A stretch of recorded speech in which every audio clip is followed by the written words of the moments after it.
This is a poem from the Sweeney sequence. We've seen Sweeney in his regalia at the Battle of Moira and the glen to which he flees in lunacy, and how phonetic versions can work with some of the texts.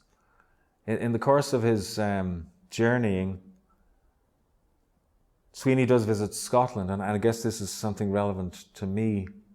There are three specific locations mentioned which are in Scotland in the text, and that the Isle of Egg, which is quite near to where I live, and the Isle of Skye, and Ailsa Craig in the Firth of Clyde, which is a place that Sweeney exiled himself for this rather elusive period of time, which is mentioned elsewhere in the text, but doesn't seem to be a motif at all of Gaelic literature.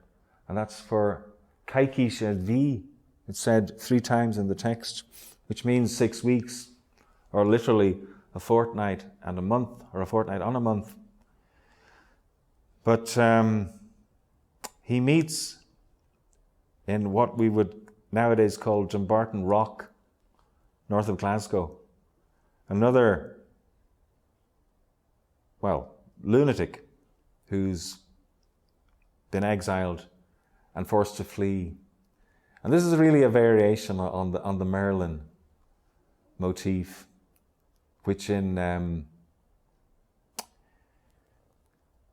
Scottish context is filled by,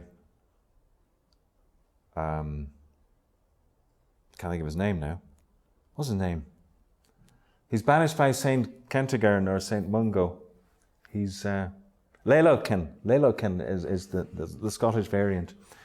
But he's given it in the name, he's given the name in the text, the original text, Yalagan. So I've rendered this as Alan, a common enough Scottish Highland name. And they form a sort of a dialogue for a year before they part. And this is called Woodnotes, and it's a dialogue. It's voiced by Alan. Seamus Heaney talks about pieces being voiced by Sweeney when he did, after Heaney had published his version called Sweeney Astray, a very well-known text in 1983. He constantly returned to it. In fact, it's in even his last collection. But he called the versions that he did of poems which were based on the Sweeney narrative without actually deriving directly from it, which is true of a lot of the pieces I've done. He called them as being voiced by Sweeney. Well, this is voiced by Alan. The one Sweeney that hears early fastest the call of a hollow point heel heron from a grey-green generation green pond fjordloch lake, or the clear, clean kirkling of a quail cormorant, or chasm leap of a hay woodcock from a branch tree, or wheeple wheesh of a whistle plover awakened, or the sound of creeny dotterel dollard wood being co-broken, or the rest shadow of a bird above a timber wood. Let him that hears first call out and tell the other one.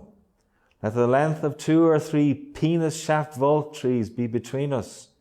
And if either apparition person of us notices any of these aforesaid things, or they're ghost-like, then let's make good our shun fly flee escape.